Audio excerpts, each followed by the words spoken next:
আসসালামু আলাইকুম প্রিয় শিক্ষার্থীরা, আশা করি তোমরা অনেক ভালো আছো। এমএলতিফ এডুকেশন চ্যানেলের পক্ষ থেকে তোমাদের প্রতি রইল অনেক শুভকামনা। তো আজকে আমরা যারা দশম শ্রেণী আছো আর কি, তারা সবাই তো আমাকে চেনো। আমার নাম মোহাম্মদ আসাদুজ্জামান। তো আজকে আমরা আলোচনা করব হচ্ছে তোমাদের দশম শ্রেণীর উচ্চতর গণিত এই বিষয়টি নিয়ে।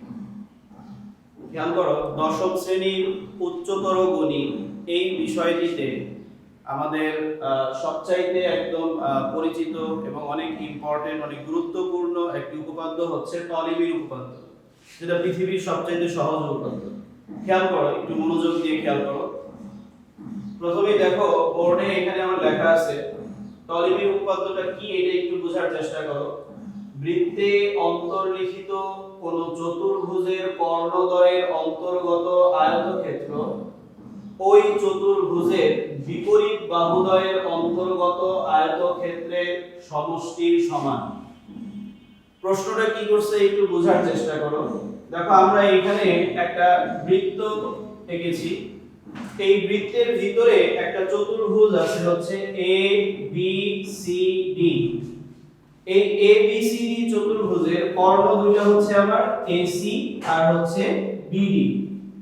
তারা এখন এখানে বলছে বৃত্তের ভিতরে এই যে আমার চতুর্ভুজ আছে, এই চতুর্ভুজের এই এসি কর্ণ আর হচ্ছে এই বিডি কর্ণ, এই দুইটা কর্ণ নিয়ে যদি আমি একটা আয়তক্ষেত্রের ক্ষেত্রফল চিন্তা করি, তো আমরা সবাই তো আয়তক্ষেত্র চিনি। আয়তক্ষেত্র কাকে বলে? আমরা সাধারণত জানি যে চতুর্ভুজের বিপরীত বাহুগুলো সমান এবং কোণগুলো সমকোণ, তাদেরকে বলা হয় আয়তক্ষেত্র। এবং এই আয়তক্ষেত্রের ক্ষেত্রফলের সূত্র আমরা জানি, দৈর্ঘ্য ইনটু প্রস্থ। তো এইখানে মূলত কোশ্চেনে বোঝানো হয়েছে এই যে দুটো কর্ণ আছে এসি আর হচ্ছে বিডি, এই দুইটা কর্ণকে আয়তক্ষেত্রের দুইটা বাহু বিবেচনা করব। ধরো আমি এসি বাহুকে চিন্তা করলাম আয়তক্ষেত্রের দৈর্ঘ্য আর বিডি বাহুকে আয়তক্ষেত্রের প্রস্থ। তো দৈর্ঘ্য আর প্রস্থ এই দুইটার গুণফলকে আমরা বলি হচ্ছে আয়তক্ষেত্রের ক্ষেত্রফল। তো এই দুইটার গুণফল এটা কার সমান হবে বলছে? ওই চতুর্ভুজের বিপরীত বাহুদ্বয়ের অন্তর্গত আয়তক্ষেত্রের সমষ্টির সমান। এই চতুর্ভুজের মধ্যে এই যে বিপরীত বাহুগুলা যে আছে, যেমন এবি বা এই বাহুটার বিপরীত বাহু হচ্ছে সিডি, এই দুইটা বাহুকে নিয়ে যদি আমি একটা আয়তক্ষেত্রের ক্ষেত্রফল চিন্তা করি, অর্থাৎ এটাকে আমি দৈর্ঘ্য আর এটাকে আমি প্রস্থ ধরলাম, ধরে আমি আয়তক্ষেত্রের ক্ষেত্রফল অর্থাৎ এবি ইনটু সিডি। আবার আরো যে দুইটা বাহু আছে এই এডি ইনটু বিসি, এই দুইটার গুণফল অর্থাৎ এই দুইটার ক্ষেত্রফলের সমষ্টিটা হবে হচ্ছে আবার এই যে দুটো কর্ণ ছিল সেই কর্ণের ক্ষেত্রফলের সমান। আমি কথাটা একদম ক্লিয়ারলি আবার এখানে বুঝিয়ে দিতেছি আমি বিশেষ নির্বাচনে এসে, বাকি কোশ্চেনটা মুখে মুখে বলছি, এখন আমি একটু চিত্র আকারে হাতে কলমে দেখাই দেব। খেয়াল করো, মনে করি আমি এই একটা বৃত্ত আঁকলাম, বৃত্তটা হচ্ছে এ বি সি ডি। এই বৃত্তের মধ্যে একটা চতুর্ভুজ আঁকছি। এখন দেখো এই চতুর্ভুজের কর্ণ দুইটা হচ্ছে এসি বিডি। তো তারা বলছে এই দুইটার ক্ষেত্রফল নিতে হবে। তাহলে এসি কে আমি দৈর্ঘ্য আর বিডি কে আমি প্রস্থ বিবেচনা করে আমি আয়তক্ষেত্রের ক্ষেত্রফল নিলাম। আমরা জানি দৈর্ঘ্য প্রস্থ গুণ করলে আয়তক্ষেত্রের ক্ষেত্রফল হয়, এই জন্য এই দুটোকে আমি গুণ আকারে নিছি। তো বলছে এই ক্ষেত্রফলটা সমান হবে, কার সমান হবে? বলছে এবি ইনটু সিডি, মানে হচ্ছে এই যে চতুর্ভুজের বিপরীত বাহুগুলো অর্থাৎ এবি বাহুর বিপরীত বাহু হচ্ছে সিডি, তো এই দুটাকে গুণ করলে আবার একটা আয়তক্ষেত্রের ক্ষেত্রফল হয়। আবার এই যে দুইটা বিপরীত বাহু আছে এডি আর হচ্ছে বিসি, এই দুইটাকে গুণ করলে আবার একটা আয়তক্ষেত্রের ক্ষেত্রফল হয়। এই দুইটা আয়তক্ষেত্রের ক্ষেত্রফলের সমষ্টির সমান হবে হচ্ছে এই যে কর্ণ দিয়ে যে আমি আয়তক্ষেত্রের ক্ষেত্রফল আঁকছি তার সমান। এইটাই হচ্ছে তোমার প্রশ্নে বলা হয়েছে। আশা করি ক্লিয়ারলি বুঝছো। তারপরেও যদি তোমরা না বুঝো আমাকে কমেন্ট বক্সে এখানে ইনবক্স করো, তাহলে আমি একটু ভালো করে বুঝিয়ে দেব। এরপরে আসো হচ্ছে আমরা সাধারণত জানি যে উপপাদ্যে আরেকটা অপশন থাকে, সেটা হচ্ছে অঙ্কন। এটা সব সময় আঁকতে হয় না, যখন আমার প্রশ্নে যা বলবে তার থেকে যদি অতিরিক্ত কোনো একটা চিত্র আমি আঁকি আমার প্রমাণের স্বার্থে, তখন আমাকে একটা অঙ্কনের অপশন দেওয়া লাগে। তো এই অঙ্ক প্রমাণ করতে হলে আমাকে অতিরিক্ত একটা, এই যে এপি বাহু, একটু খেয়াল করো, দেখো এই যে এ বিন্দু থেকে আমি একটা লম্ব আঁকছি এপি বাহু, এইটার কথা কিন্তু আমার কোনো প্রশ্নে বলা নেই। এই জিনিসটা আমি অতিরিক্ত আঁকছি, এই জন্য এটা আমি অঙ্কন অপশনে বলে দিতেছি। খেয়াল করো, কোণ DEAC কে কোণ DAC থেকে ছোট ধরে, খেয়াল করো তুমি যখন চিত্রটা আঁকবা তখন সবসময় এভাবে বিবেচনা করবা। ধরো আমি এই বাহুটা আপাতত দিলাম না, এটা আমি মুছে দিলাম, মূলত চিত্রটা এরকম প্রশ্ন অনুযায়ী। এখন এখানে খেয়াল করো, কোণ BAC অর্থাৎ আমাদের এই কোণটা, কোণ BAC, এই কোণটা আবার ছোট ধরে নিতে হবে কার তুলনায়, কোণ CAD, এই কোণটার তুলনায়। তুমি যখন চিত্রটা আঁকবা তখন একটু চেষ্টা করবা যে এইখানকার যে কোণ আছে এইটার তুলনায় এই কোণটাকে একটু ছোট করে আঁকবা।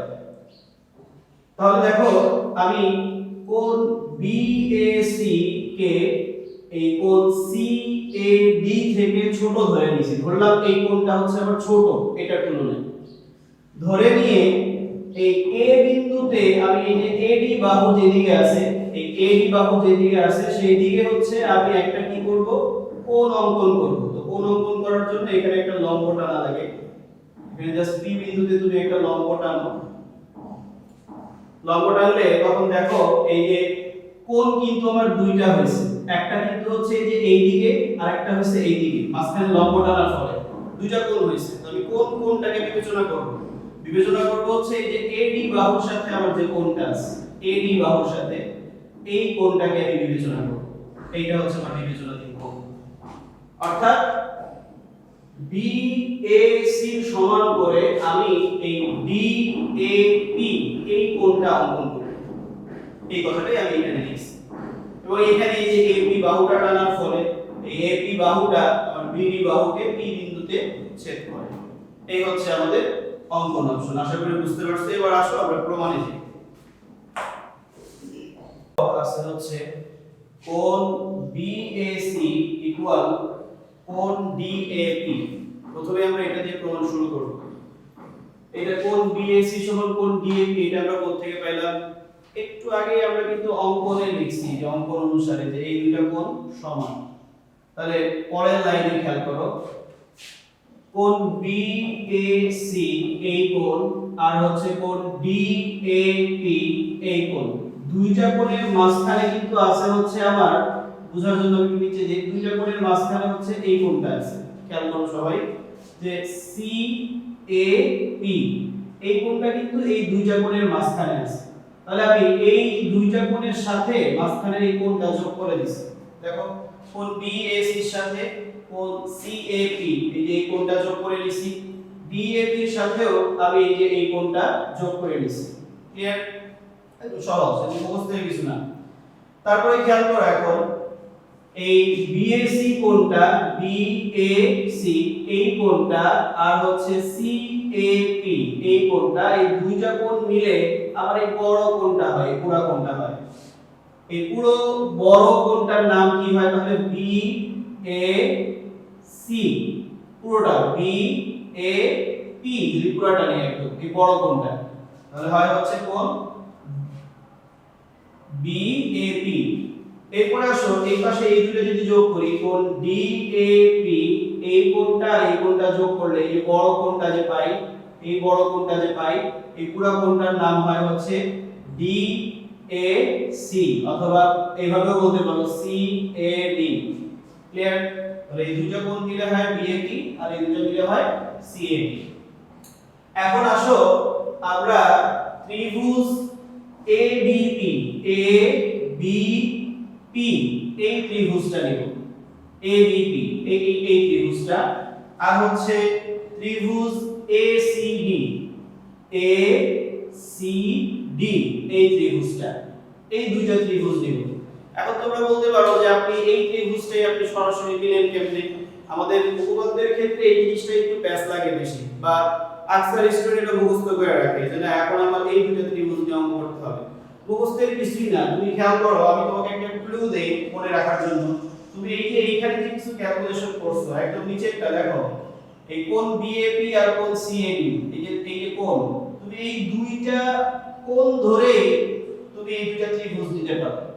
যে বিএবি, তাহলে এটাকে এক সিরিয়ালে নিলে হবে কি এবিপি, আর এই যে কোণ সিএডি, এটাকে আমি সিরিয়াল অনুযায়ী নিলে হবে এসিডি। তাহলে এই কোণ রিলেটেড ত্রিভুজটা নিছি আর এই কোণ রিলেটেড ত্রিভুজটা নিছি। ক্লিয়ার? মুখস্থ না, তাহলে মনে থাকবে, এখন এটা দেখে আমার মনে থাকবে। এই দুইটা ত্রিভুজের মধ্যে এখন কোন কোন কোণগুলো সমান আমরা সেটা দেখব। দেখো এই দুইটা কোণ তো সমান, এটা আগেই বলে দিলাম। তাহলে এই দুইটা ত্রিভুজের মধ্যে আমরা এই দুইটা কোণ সমান। এরপরে কোণ ABP ইকুয়াল কোণ ACB, কোণ ABP অর্থাৎ এই কোণটা ABP, এই কোণটা ইকুয়াল দিছি হচ্ছে কোণ ACD, ACD অর্থাৎ এই কোণ। এই দুইটা কোণ সমান আমার এই ত্রিভুজের মধ্যে। এই দুইটা কোণ কিভাবে সমান, আমি কিভাবে বুঝলাম? এই ক্ষেত্রে আমাদের একটা সূত্র জানা লাগবে, সেটা হচ্ছে আমার একটা চতুর্ভুজ, বৃত্তে অন্তর্লিখিত একটা চতুর্ভুজের মধ্যে একই চাপের উপর দণ্ডায়মান, বৃত্তের একই চাপের উপর দণ্ডায়মান বৃত্তস্থ কোণগুলো সমান হয়। সংক্ষেপে শুধু এতটুকু মনে রাখলেই হবে যে একই চাপের উপর দণ্ডায়মান বৃত্তস্থ কোণগুলো সমান হয়।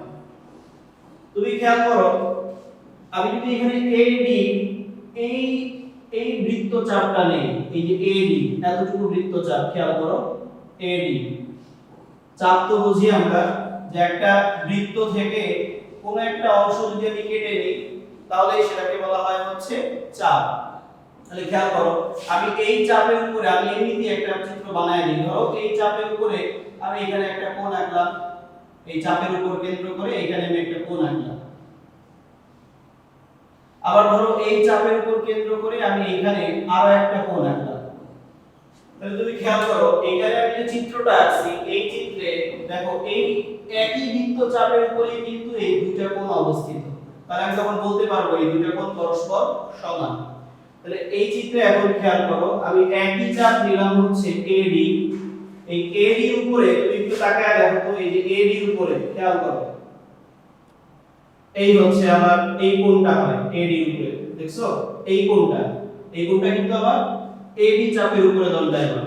আবার এই AD চাপের উপরে একটু খেয়াল করে দেখো, এই যে এই কোণটাও কিন্তু আবার AD চাপের উপরে দণ্ডায়মান। তাহলে এই দুইটা কোণই আমার একই চাপের উপর দণ্ডায়মান, এই জন্য আমি এই দুইটা কোণকে সমান লিখছি। এখন ক্লিয়ার সবাই? তাহলে এই জায়গাটা ক্লিয়ার। এবার আসো, তাহলে এই দুইটা চতুর্ভুজের মধ্যে আমরা দুইটা কোণ সমান লিখতে পারছি। এই দুইটা চতুর্ভুজের মধ্যে যেহেতু আমি এই কোণটা সমান লিখতে পারছি, তাহলে সেই ক্ষেত্রে এবার আসো অবশিষ্ট আর কতটুকু কোণ আছে। এই জিনিসটা আমরা সবাই যেটা করি সেটা হচ্ছে আমরা এখান থেকে চিন্তা করি এই কোণ নিছি, তাহলে অবশিষ্ট আছে এই কোণ। এইভাবে চিন্তা করার কোনো দরকার নাই, আমি সহজেই এখানে তোমাকে কৌশল শিখিয়ে দিব। তুমি খেয়াল করো, এখানে আমার এই যে দেখো তিনটা অক্ষর হচ্ছে ABP, এর মধ্যে এই দুইটা কোণে মাঝখানে A আর B রাখছি, কিন্তু P কিন্তু মাঝখানে রাখি নাই। তাহলে আমি বলতে পারি অবশিষ্ট কোণটা হবে এই P কে মাঝখানে রেখে বলবো APB। এইখানেও দেখো মাঝখানে A আর C আছে কিন্তু D কিন্তু নাই, তাহলে মাঝখানে আমি D কে রেখে বলতে পারি ADC। বাস একদম সহজ কৌশল, আমার চিত্রে তাকায় বারবার চিন্তা করে তারপর মাথা ঘুরায় আবার চিন্তা করার প্রয়োজন পড়ে না। এইখান থেকেই অবশিষ্ট কোণটা পাওয়া যায় একদম সহজে। তাহলে এখন আসো, আমরা জানি দুটো ত্রিভুজের মধ্যে যদি তিনটা কোণই সমান হয় তাহলে সেই দুটো ত্রিভুজকে বলা হয় হচ্ছে সদৃশকোণী ত্রিভুজ। তো এই দুটো ত্রিভুজের মধ্যে যেহেতু তিনটা কোণই সমান, সো আমি বলতে পারি এই দুটো ত্রিভুজ হচ্ছে একটা সদৃশকোণী ত্রিভুজ। আর সদৃশকোণী ত্রিভুজের মধ্যে কোণের যে বিপরীত বাহুগুলো থাকে, এই বিপরীত বাহুগুলোর অনুপাত সমান হয়। এখন এই বিপরীত বাহুগুলোর অনুপাত দিতে গেলে আমাদের আরেক মাথা ব্যথা। আমরা তখন কি করি, যে কোন কোন কোণ সমান, এই কোণ সমান, তাহলে এই কোণের বিপরীত বাহু এটা, এই কোণের বিপরীত বাহু কই, হ্যাঁ এইটা বিপরীত বাহু এই, আর এটা বিপরীত বাহু এটা, এইভাবে চিন্তা করে পেঁচায় পেঁচায় ফেলি। এত কোনো মাথা ঘামানোর দরকার নাই, তুমি একদম সহজে যেটা করবা, খেয়াল করো, তুমি তো এখানে এই যে তিনটা কোণ লিখেই রাখছো, তুমি যেটা করবা এই যে মাঝখানের অক্ষরটা বাদ দিয়ে লিখলে আবার বিপরীত বাহুর অনুপাত পাওয়া যায়। অর্থাৎ এই পাশে দেখো মাঝখানে a কে বাদ দিয়ে লেখো bp ডিভাইডেড মাঝখানে a বাদ দিয়ে লেখো cd, তাই গেল। আবার এখান থেকেও লিখতে পারো, আমরা এই দুটো কোণকে ধরবো না, কারণ প্রমাণের ক্ষেত্রে আমার লাগে না, প্রমাণটা করলেই বুঝতে পারবা।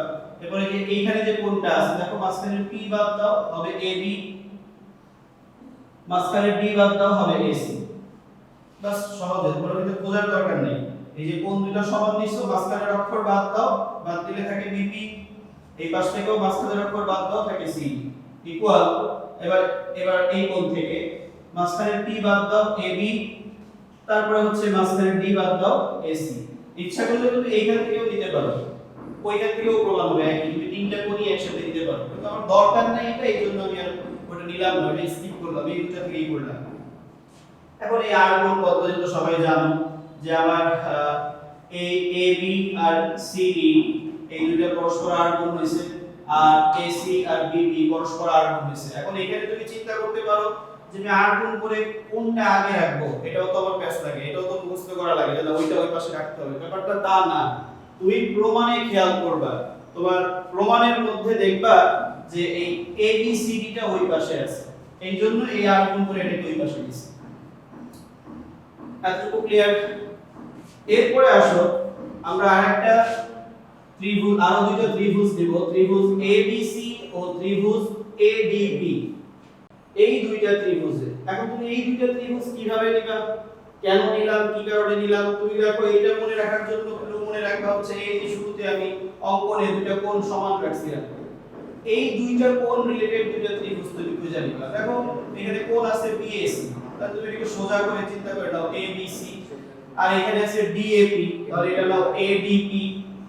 ত্রিভুজ ABC ও ত্রিভুজ ADP এই দুইটা ত্রিভুজ নিলা, নিচকোণ থেকে এই কোণ থেকে দেখে তুমি নিয়ে নিবা, এটা কোনো মুখস্থ করার কিছু না। এই দুইটা ত্রিভুজে কোন কোন কোণ সমান, এই দুইটা ত্রিভুজের মধ্যে এই কোণটা তো সমান, এটা আমরা আগেই লিখছি, সেটা এখানে লিখলাম। এরপরে আসো এই দুইটা ত্রিভুজের মধ্যে কোণ ACB, ACB অর্থাৎ আবার এই কোণটা, আর হচ্ছে কোণ ADP, ADP অর্থাৎ এই কোণটা সমান। কিভাবে বুঝলাম? দেখো এইখানে হচ্ছে আমি ওই আগের সূত্রটাই, বৃত্তের একই চাপ AB নিলাম, দেখো AB এর উপরে কিন্তু দণ্ডায়মান আমার এই যে এই কোণটা, এই কোণটা, এই কোণটা তো মূলত হয় হচ্ছে ADB, তো এই B পর্যন্ত না গিয়ে আমি P পর্যন্ত নিছি, এইজন্য এখানে লিখছি হচ্ছে আমার ADP, ADP। তাহলে দেখো এই AB চাপের উপরে আমার এই কোণটা হচ্ছে দণ্ডায়মান, এই অনুরূপ ভাবে এই AB চাপের উপরে দেখো আমার এই যে AB চাপের উপরে এই কোণটা রয়েছে পরিপূর্ণ, এই কোণটা, এই কোণটা কোণ ACB। ক্লিয়ার? তাহলে দেখো দুইটা কোণ যেহেতু পাইছি, এবার অবশিষ্ট কোণ কোনটা হবে সে আগে কৌশলে আমরা করে নিতে পারি। মাঝখানে A আছে আর C আছে, মাঝখানে B নাই, তাহলে মাঝখানে B রেখা করব, অবশিষ্ট কোণ ABC। দেখো মাঝখানে A আছে আর D আছে কিন্তু P নাই, তাহলে মাঝখানে P রেখা লিখব, কোণ ABD। বাস হয়ে গেল, কোনো মুখস্থ নেই। অতএব দুইটা ত্রিভুজের মধ্যে যেহেতু আবার তিনটা কোণই সমান, তাহলে এই দুটো ত্রিভুজ সদৃশকোণী। সদৃশকোণী হলে আমরা জানি কোণগুলোর বিপরীত বাহুগুলোর অনুপাত সমান, তো বিপরীত বাহুগুলোর অনুপাত সেম তুমি আগের মতই নাও, মাঝখানের এই অক্ষর বাদ দাও হয় BC ডিভাইডেড মাঝখানের এই অক্ষর বাদ দাও হয় DP। আবার আগেও যেরকম আমি শেষেরটা নিছি, মাঝখানেরটা নিছিলাম না, এখানে দেখো শেষেরটাই নিব, B বাদ দাও থাকবে হচ্ছে AC, মাঝখানে P বাদ দাও থাকবে হচ্ছে AD। মাঝখানের অক্ষরটা বাদ দিয়ে যে দুটো থাকবে ওই দুটো নিলেই আমার বাহুর অনুপাত হয়ে যায় অটোমেটিক্যালি, আমার ওইখানে চিন্তা করে খুঁজে খুঁজে বের করা লাগবে না। এবার এটাকে তুমি r গুণ করো, r গুণ করলে AC আর DP r গুণ করছি, BC আর AD r গুণ করছি, তাহলে এটাকে ধরলাম 2 নং সমীকরণ আর আগে এটা ছিল হচ্ছে 1 নং সমীকরণ। এবার তুমি এই 1 নং সমীকরণ আর 2 নং সমীকরণ যোগ করো। 1 নং সমীকরণ আর 2 নং সমীকরণটাকে তুমি যোগ করে ফেলো। খেয়াল করো 1 নং সমীকরণ ছিল হচ্ছে AC into BP equal AB into CD। আচ্ছা যাক আমরা আগে বাম পক্ষটা যোগ করি। এই 1 নং সমীকরণের বাম পক্ষ এটা নিলাম, 2 নং সমীকরণের বাম পক্ষ এটা নিলাম, একবারে বাম পক্ষগুলো আগে করে নিব, প্লাস AC into DP, এরপরে ডান পক্ষের গুলাটা AB into CD প্লাস এটা ডান পক্ষ দিয়ে নাও BC into AD।